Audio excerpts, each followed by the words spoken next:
personal history, I think it's fair to say that since the end of World War II, and increasingly in the most recent decades, we have managed to create the world's first truly global empire.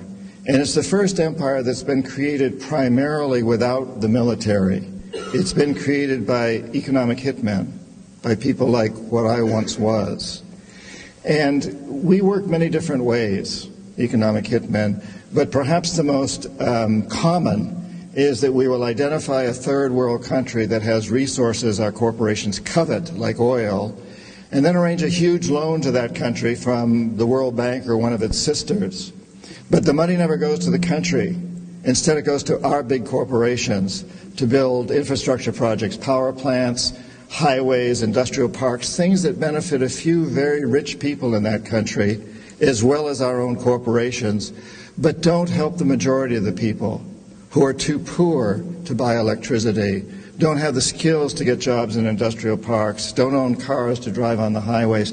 And yet those very people, the whole country is left holding a huge debt so that it can't pay for education and social services and health care for its people. In fact, the debt is so huge by intent that at some point we economic hitmen go back and we say, listen, you owe us a lot of money. You can't repay your debt, so sell your oil real cheap to our oil companies without regard to the environment.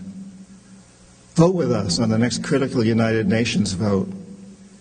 Send troops in support of ours to some place in the world like Iraq. And in that way, we've created this empire.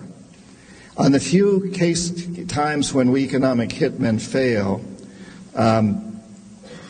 as I talk about in the books, as I failed in Ecuador with Jaime Roldos and in Panama with Omar Torrijos, then the jackals go in. And these are men, maybe a few women, who overthrow governments or assassinate their leaders. So if I'm unable to bring them around, if the economic hitman is unable to bring them around through legal means, what we do is we use legal means through the World Bank, but it's basically corrupting the leaders of these countries. If we're unable to corrupt them, then the jackals go in and take care of them. So when I failed with Jaime Roldos in Ecuador and Omar Torrijos in Panama, the jackals assassinated them. And if the jackals fail, which is what happened in Iraq, both the economic hitmen and the jackals failed with Saddam Hussein, then, and only then, does the military go in. So this is the first empire in the history of the world that's been created primarily without the military. The military only as a last resort.